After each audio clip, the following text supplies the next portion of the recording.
So, good evening, ladies and gentlemen, council members, city officials, and our streaming audience. I'd like to welcome you to the October 11th City Council meeting. We have 8 items on our agenda this evening. We are meeting here in chambers with safety restrictions for public attendance and streaming live this evening on Facebook and on YouTube. At this time, if you would, Ms. Fleckner, please continue with the roll call of members. Thank you, President Arnold. Phillips? Here. Payne? Nickerson? Here. Tatman? Lewis? Here. Gillum? Here. Farrow? Here. Corcoran? And Prohl. Here. And everybody's here this evening. If you would, at this time, let's please rise for the and stand for the Pledge of Allegiance. I pledge allegiance to the flag of the United States of America and to the republic for which it stands, one nation, indivisible, with liberty and justice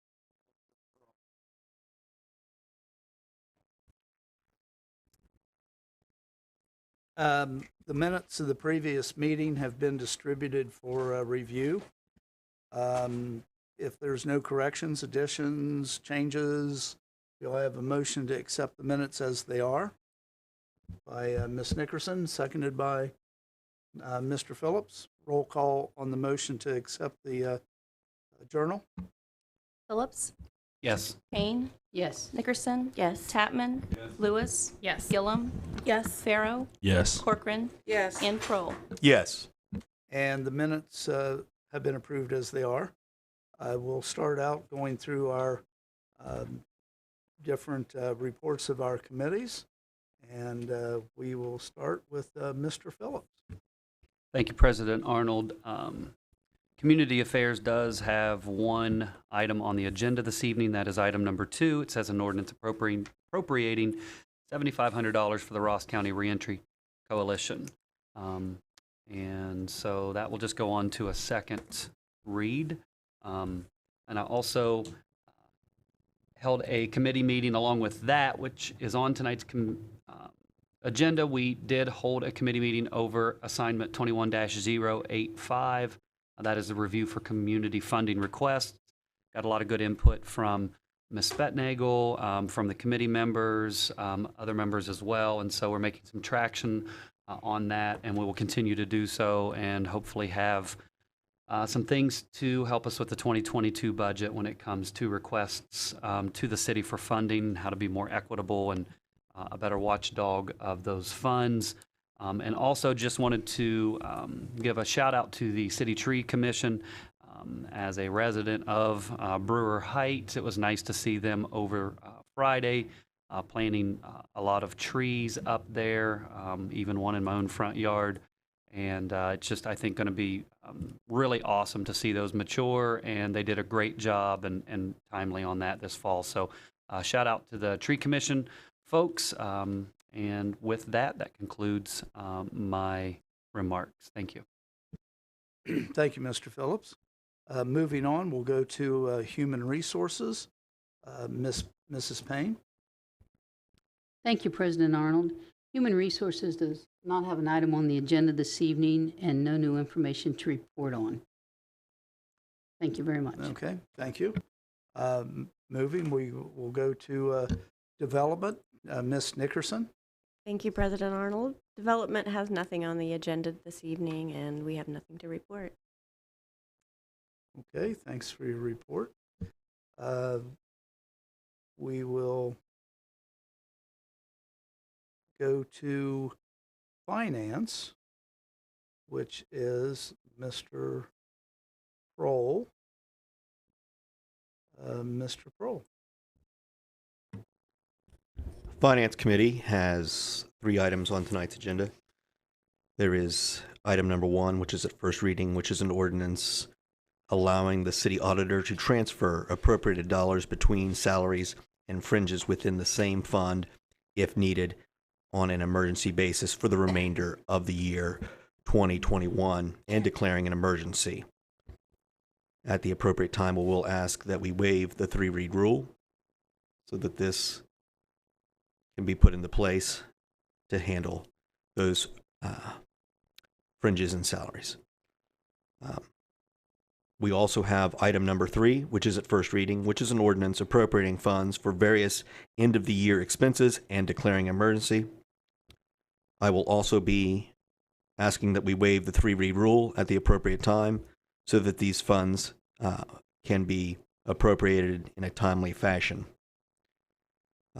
Item number 5, which is at first reading, is an ordinance appropriating $4,000 in insurance funds received as a security as the result of a structure fire at 249 Park Street, Chiillicothe, Ohio, and declaring emergency. And again, I will ask that we waive the 3-read rule at the appropriate time so these funds can be put to use. And that concludes my report. Thank you, Mr. Prohl.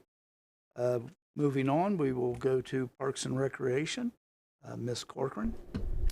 The Park and Recreation Committee has nothing on the agenda this evening. Okay, thank you. From there, we will move on to our safety services, which is, excuse me, Ms. Gillum.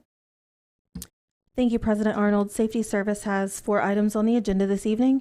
The first of which is appropriating $3,807.36 from the high-intensity drug trafficking areas as reimbursement for police overtime. At the appropriate time, I will be requesting that we waive the 3-read rule on that item.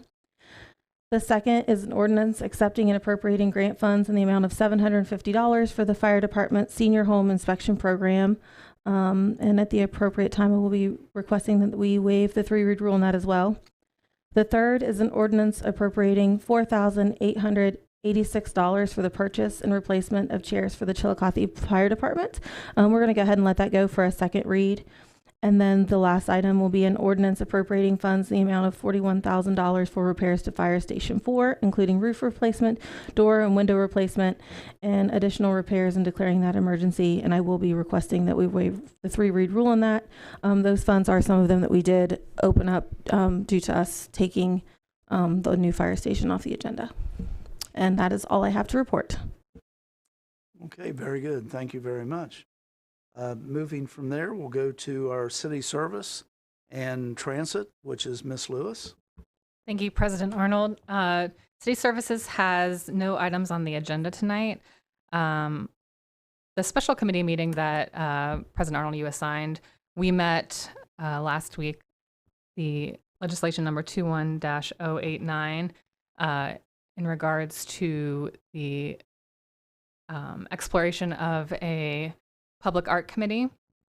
I did some research and passed it out to the group, and good discussion and feedback was had, and we'll have a meeting in the future to discuss everything that we looked over. So that concludes my report. Thank you, Ms. Lewis. And our last but not least, again, our utilities and our engineering committee chairman, Mr. Tatman. Thank you, President Arnold. Neither committee has anything to report. Looking at the sheet, everything's done.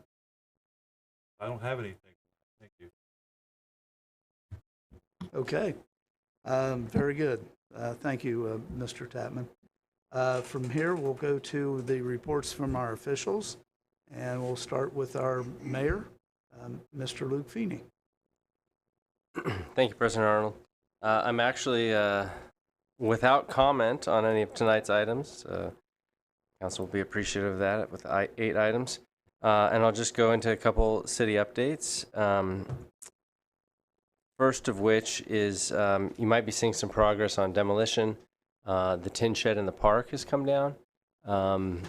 It actually opened up the park nicely, and from that parking lot across from Diamond 1, you can see Mount Logan now. It's kind of it just shows a difference a big ugly metal building makes when it comes down. The next building will be, it might have even started today, but the old service building on Riverside coming down. And then just a couple other items. We happy to announce the receipt of a grant, a COPS grant, in the amount of $200,000. For the past year, we've had, in collaboration, I think with the health district, a grant that has been funding a social worker in the police department, somebody embedded to sort of take off some of the work really that the police department has been doing in terms of connecting people with resources and that sort of thing. And really she's become a community resource even beyond the police department. We'll be able to fund her with this grant for 2 more years, or fund the position for 2 more years. In addition, we'll be able to do about $60,000 over those 2 years in de-escalation training. So it's a de-escalation grant. It'll pay for the personnel as well as really a significant amount of training for the department. So another win in the grant department. And then just briefly, I want to comment on a really good meeting we had with Mr. Miller from the Law Director's Office last week. He might comment on it as well. But from a lot of council members, we've been hearing your frustration on dilapidated buildings, particularly sort of abandoned homes in neighborhoods. It's an area where I've been frustrated with for many years, and ultimately, I think that our code might need some reworking. But we appear to have made some progress on an approach, and I just want to thank the Law Director's Office and Mr. Miller for that meeting. We have a committee assignment request drafted for the funding of demolition of buildings that do not respond to requests for improvements or demolitions. So that'll be coming to council soon, and we look to make progress on that matter. So just all around, it seems like things are continuing to head in the right direction, and that concludes my report for the evening. Thank you, Mayor Feeney. Moving from there to our auditor, Ms. Spetnagel. I do not have anything to report tonight. Okay, thank you. And representing our Law Director's Office is Mr. Miller. Thank you, Mr. President. I just want to add on to what the mayor was talking about with the Demolition of Properties initiative. That is so important for so many different reasons. And I can remember back, living in the Fourth Ward, running for council down there, and hearing over and over again from property owners down there, what can we do? And I'm sure Mr. Tapman hears about that all the time too. This is more than a beautification issue. And I think sometimes communities are a little gun shy with the idea of demoing properties because it's such a huge step. But it is not as much a beautification issue as it is a safety issue. You have structures in this city that are open from the first floor and open at the second floor that are right next to playgrounds. And we know that they're problematic. We know that we have legislation in place to deal with them, and yet it's such a huge step, we get a little bit gun shy of enforcing it. And I truly think we need to, as a community, reprogram our thoughts on that and think about it in terms of a safety issue. This community, we have warned property owners of unsafe properties for months. And I guess I would just add that if any of those properties that we know are nuisances in that unsafe way end up injuring a child, then we stand to be liable for that as well.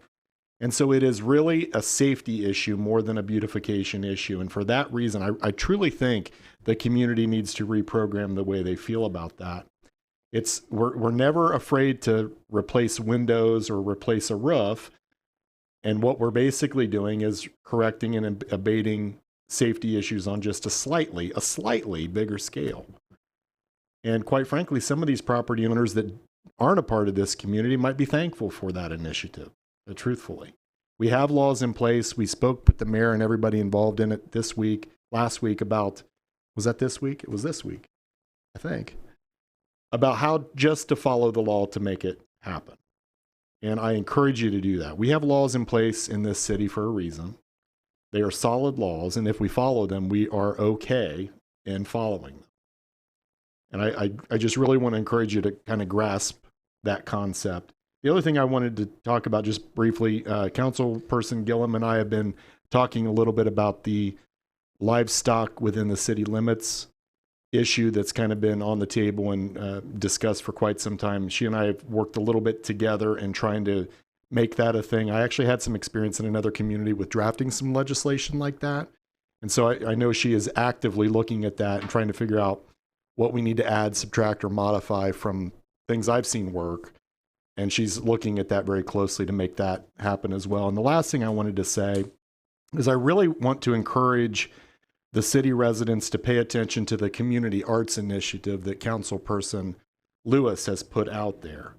This is a huge deal that, in my opinion, is really being created with some vision that we don't see a lot in city legislators. I want to encourage people in the community who are able to support that, financially or otherwise, to really consider doing that. She has talked about this as being a possibility of including educational issues, educational programming with kids, possibly even as a part of that initiative. That is something that is falling away from typical legislation in cities like ours. And I want to applaud Councilperson Lewis for taking that initiative. The Fifth Ward's extremely lucky to have her, and the city's extremely lucky to have her. So pay attention to that and try to get involved in that, even if you're not asked. Make it your goal to be involved in that. Those are three good things, three things that are, I think, good progress for this city. And with those three things, I hope that we are looking forward like this council always seems to be doing, and that our residents get behind this council for doing so. Thank you, Mr. President. Thank you very much. Very good report. Thank you. And then is my report, and unfortunately, I don't have anything to say, and that's hard to follow. So I do appreciate it. All I know is we do have Halloween coming up. I know the last meeting the mayor gave some dates and times, and also some backup times for the Halloween, and that I think we will still have another meeting right prior to that, I believe. I don't think this is our last meeting before that. So that's all the little bit of talk that I've got. Moving on, we'll move on to audience participation. We do have a Council Rule 21 that does limit each speaker to a 5-minute presentation. And if there's more than one speaker wanting to speak on a subject, a total of 15 minutes per subject. As you get close to your 5 minutes, I'll try to indicate to you so that you can have ample time to summarize your presentation. One thing we do require or need is, if you do wish to speak, we do need you to state your name and your address. Do we have anybody who would like to speak this evening? You? If you would, there's a button there in the middle of that microphone. Just push it, it'll turn green. And if you'll give me a second, I will get the cameras turned on to you as soon as I find the right option here. And the camera is on you, and we do, like I say, we do need your name and your address, please. Yeah, hi there. My name is Kenneth Starr. I'm actually not a resident of Chiillicothe, but I've been tracking an incident that's taken place in Chiillicothe. I'm actually a resident of Jackson. I have a presentation. It's probably about 5 minutes long. I tried to limit it as best I could. I've passed around some information for you guys to view. So here, I'll start. First, I'd like to start off with reading a quote by the late MLK Jr. He said, "May I stress the need for courageous, intelligent, and dedicated leadership. Leaders of sound integrity, leaders not in love with publicity, but in love with justice. Leaders not in love with money, but in love with humanity. Leaders who can subject their particular egos to the greatness of the cause.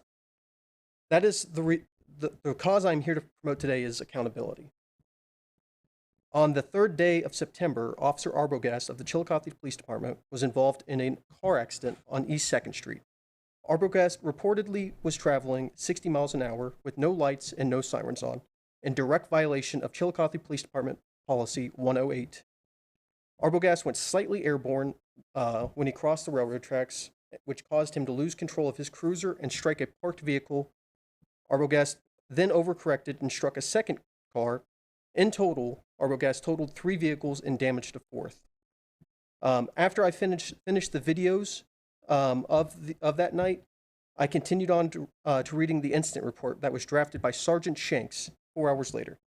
That incident report left out a bunch of incriminating statements that the officer had made, such as, "I came across the tracks a little hot," and "I was scooting."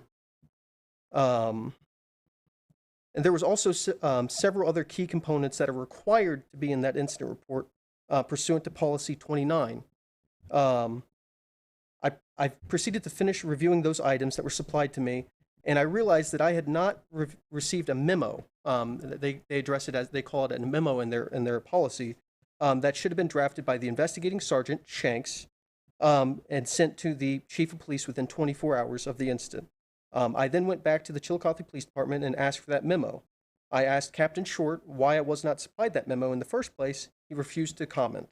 But he did send me that memo later that day. The memo was the most egregious document I had seen. Contained in the memo, Sergeant Shanks finds that the crash should be deemed carelessness pursuant to Policy 51. That email was sent to Captain Dubé, and it was at this time that Dubé requested Shanks to inquire about Arbogast's speed that night. As you can read in the memo, Sergeant Shanks recounts what Arbogast had told him, approximately 60 miles per hour. Unfortunately, Arbogast's purported speed never made its way into the incident report nor any supplemental report. The series of events that I just laid out are exacerbated when you understand the full context of this incident. As I said, the crash happened September 3rd at approximately 1 o'clock in the morning. The narrative was drafted about 4 hours later. The memo was sent on September 6th. Arbogast received a written reprimand for violating City Code 479.4, unsafe operation of a police vehicle. On September 10th, on September 10th, he was reprimanded. I came in and made my public records request on the 17th of September. And then 5 days later, after I came in and made my request, Arbogast received his citation for violating City Code 331.34A, failure to control. It took, the write-up was on the 10th, and then it took 12 days from the conclusion of that investigation for the officer to be cited for his failure to control. 5 days after I came in to request this information. I believe that what took place was the senior officers of the Chiillicothe Police Department did their best to sweep this thing under the rug and to not cite the officer for his violation of the city code, for those 2 city codes. It just strikes me as inherently unfair. I had an officer tell me just last week that he's a good guy and we should just let it go. But I know that there are thousands of good people that make mistakes every year, crashing cars and killing people. And those people will get punished more severely than that officer did. And Sergeant Shanks was never punished for his willful intent. He intended to do a bad report so that when the newspapers and the public asked around about this, they wouldn't understand the full context of what happened that night. So now I stand here in front of the city council and in front of this mayor, and I ask, does Chiillicothe have courageous, intelligent, and dedicated leaders of sound integrity who are willing to codify new law or use their executive position to make sure justice can be done for these victims? Can somebody codify a law or use your executive power to make sure that when cops mess up, they are fully investigated just like anybody else in America would be, and that it's not tried to be swept under the rug for no reason? I appreciate you letting me have my monologue, and thank you for letting me come here today. Thank you. Thank you. Well, you did give your name, but you still never gave your address. You just said you didn't live in town. Yeah, I'm sorry. I live at 266 and a half East Main Street, Jackson, Ohio. Okay, thank you. Is there anybody else wanting to speak this evening from public? While he was speaking, and this is nothing that I have any control over, but the streaming lights up here were flashing back from orange to red and orange to red, back and forth. I'm solid red now and had been, so I just wanted to make that statement. And like I say, I have no control over this production system here. So if you go back and see this in the recordings, nothing I did here. So okay, let's move forward. We'll go to old business. Does anybody have any old business that they would like to bring up? And they're still going from yellow to red, so I know I don't have anything to do with it. Does anybody have any? Well, let's move on to petitions and correspondence received by the clerk. Ms. Fleckner, do you have anything to report? No, we haven't received anything since the last meeting, President Arnold. Okay. Petition, or I'm sorry, and new business. Does anybody have any new business they'd like to bring up? Okay. Committee assignments and meeting dates. I only had one committee assignment that came up since our last meeting, and that is for finance legislation to appropriate funds from various unappropriated funds for expenses. I think that's already been handled. And any committees that anybody's going to be holding meetings that upcoming? No? Okay. And I'll make the comment too. All of our agendas, our committee assignments, our minutes are all on our website, so you can go to them. I try to keep that updated all the time. So we'll move on to our legislation this evening. So whenever you're ready, Ms. Fleckner, we'll start off with item number 1. First reading of an ordinance allowing the city auditor to transfer appropriated dollars between salaries and fringes within the same fund if needed on an emergency basis for the remainder of the year 2021 and declaring an emergency. Mr. Prohl? At this time, I would ask that we please waive the 3-read rule. I have a motion to waive, seconded by Ms. Lewis. Thank you. Roll call on that motion. Phillips? Yes. Payne? Yes. Nickerson? Yes. Tatman? Yes. Lewis? Yes. Gillum? Yes. Farrow? Yes. Corcoran? Yes. And Prohl. Yes. The motion has been passed. Roll call on the legislation. Phillips? Yes. Payne? Yes. Nickerson? Tatman? Yes. Lewis? Gillum? Yes. Farrow? Yes. Corcoran? Yes. And Prohl. Yes. And that ordinance has passed. Item number 2. First reading of an ordinance appropriating $7,500 for the Ross County Reentry Coalition and declaring an emergency. And as mentioned, that will move on to the next meeting. Item number 3, please. First reading of an ordinance appropriating funds for various end-of-year expenses and declaring an emergency. Mr. Prohl? At this time, I would ask that we please waive the 3-read rule. I have a motion to waive, seconded by Ms. Gillum. Roll call on that motion. Phillips?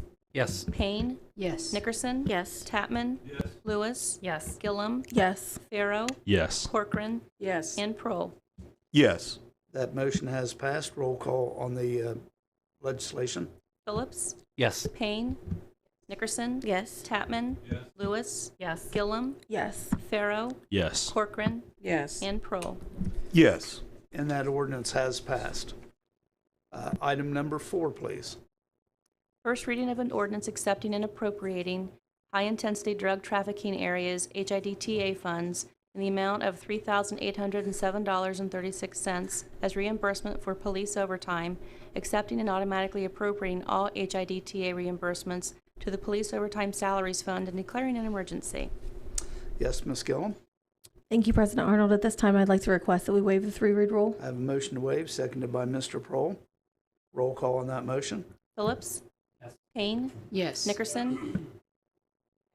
Tatman? Lewis? Yes. Gillum? Yes. Farrow? Yes. Corcoran? Yes. And Prohl. Yes. And the motion has been approved. Roll call on the legislation, please. Phillips? Yes. Payne? Nickerson? Tatman? Lewis? Yes. Gillum? Yes. Farrow? Yes. Corcoran? Yes. And Prohl. Yes. And that ordinance has passed. Item number 5. First reading of an ordinance appropriating $4,000 in insurance funds received as security as the result of a structure fire at 249 Park Street, Chiillicothe, Ohio, and declaring an emergency. As stated before, I would ask that we please waive the 3-read rule. I have a motion to waive, seconded by Ms. Lewis. Roll call on that motion. Phillips? Yes. Payne? Yes. Nickerson? Tatman? Lewis? Gillum? Yes. Farrow? Yes. Corcoran? Yes. And Prohl. Yes. And that motion has passed. Roll call on the legislation. Phillips? Payne? Nickerson? Tatman? Lewis? Gillum? Yes. Farrow? Corcoran? Yes. And Prohl. Yes. And that ordinance has passed. Item number 6, please. First reading of an ordinance accepting and appropriating grant funds in the amount of $750 for the Fire Department Senior Home Inspection Program and declaring an emergency. Yes, Ms. Gillum. Thank you, President Arnold. At this time, I'd like to request that we waive the 3-read rule. I have a motion to waive, seconded by Mr. Phillips. Roll call on that motion. Phillips? Payne? Yes. Nickerson? Tatman? Lewis? Gillum? Yes. Farrow? Corcoran? Yes. And Prohl. And that motion has passed. Roll call on the legislation. Phillips? Payne? Yes. Nickerson? Tatman? Lewis? Gillum? Yes. Farrow? Corcoran? Yes. And Prohl. And that ordinance has passed. Item number 7. First reading of an ordinance appropriating $4,886 for the purchase of replacement chairs for the Chiillicothe Police Department and declaring an emergency. And as mentioned earlier, that's going to go on for the next read. And item number 8. First reading of an ordinance appropriating funds in the amount of $41,000 for repairs at Fire Station 4, including roof replacement, door and window replacement, and additional repairs, and declaring an emergency. Yes, Ms. Gillum. Thank you, President Arnold. At this time, I'd like to request that we waive the 3-read rule. I have a motion to waive, seconded by Ms. Payne. Roll call on that motion. Phillips? Yes. Payne? Yes. Nickerson? Tatman? Lewis? Gillum? Yes. Farrow? Yes. Corcoran? Yes. And Prohl. Yes. Motion has passed. Roll call on the legislation. Phillips? Yes. Payne? Nickerson? Tatman? Lewis? Gillum? Yes. Farrow? Yes. Corcoran? Yes. And Prohl. Yes. And that ordinance has passed. So this concludes our council business for this evening. Do we have a motion for adjournment? By Ms. Lewis, second by Ms. Payne. Roll call on the motion to adjourn. Phillips? Yep. Payne? Yes. Nickerson? Tatman? Lewis? Gillum? Yes. Farrow? Yes. Corcoran? Yes. And Prohl. Yes. That's the end of the evening, and to quote one of my favorite heroes from the past, Roy Rogers, till we meet again.